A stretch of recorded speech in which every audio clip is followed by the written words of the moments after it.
I'm always amazed by how cattle is herd in this area. In the morning, they leave their enclosure, get watered, and left to wander the land by themselves, following familiar paths to them that they have used for so many years. All this without their humans with them, and still get home every evening safe and sound without any missing, following the calls of their homestead.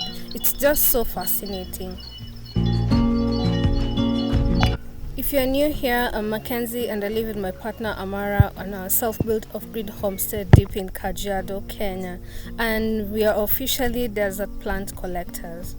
We discovered this giant a few days back and we had to bring it back home. Its name is Adenia globosa and has yellow blooms when it flowers.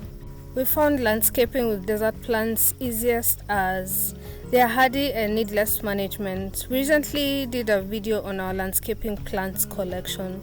I'll put a link in the description below.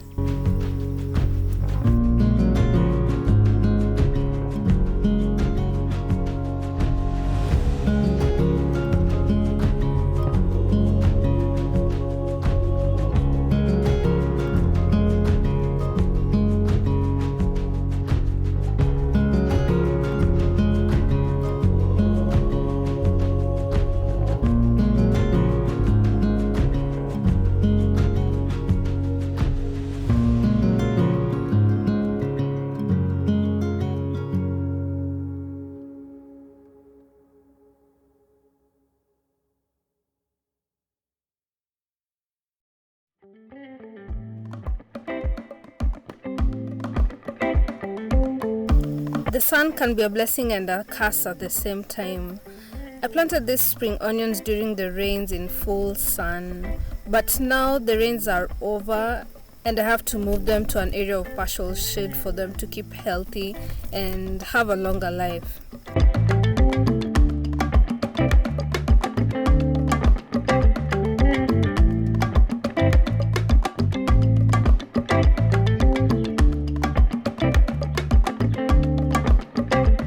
This veggie patch is in partial shade under trees protected from the harsh sun and winds. I have 2 garden beds over here. I got these spring onions from the market, chopped the top part to use for cooking and planted it back to the soil. They grew so fast and we've been enjoying them for the past few weeks, but now it's time to give them a perfect home for them to grow well. I added some more because somehow I can't seem to get them started from seeds. So I also added some leeks and garlic too from the market. All these foods I have been growing will definitely not be thriving if it weren't for the sun and what food it feeds from them, either in partial or full sunlight. I have tried growing a lot of these veggies in full shade to protect them from the harsh sun and they really never seem to grow. A big percentage of living things need the sun. Our dogs are not an exception as they lay in the sun most days, especially this cold season, to warm up their bodies after a very cold winter night. We also decided to harness the power from the sun and got a solar system that powers a lot of our things in our home. It consists of these 2 580 watt panels that run DC power to a 3 kVA hybrid inverter, which in turn channels the power for storage to 2 200 Ah lead acid batteries, which in turn feeds back the inverter to convert the DC power to AC power, which in turn powers most of the appliances that we have in our home. Our 75 watt fridge keeps our food fresh as we don't have the luxury of visiting the market often. We also have an electric kettle for when we are on the run and need hot water fast. It's a 2000 watt kettle, so when it's on, we need to be careful what is on as well so that we don't pass the load bearing capacity of our 3 kVA inverter. We also use a 1000 watt iron that keeps our clothes looking fresh. This was a game changer for us as we often visited the market with wrinkled clothes and we looked like we were from a different world altogether. When you live as we have, you get to appreciate the little comforts that the world has to offer.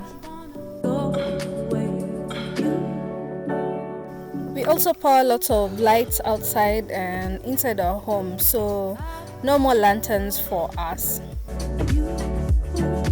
We do have other security lights which are self-sufficient, which means they're not connected to our 3 kVA system, to avoid the headache of running cables to very far places on our land that need the security lights. We still make use of our old solar system, which includes 8 50-watt panels that makes 400 watts harnessing power, with 4 80Ah batteries serviced by a 600-watt inverter housed in this box. This powers a series of landscaping lights which we keep adding on to. Nothing is ever complete in a homestead, as there's always something to add on to suit our ever-changing needs.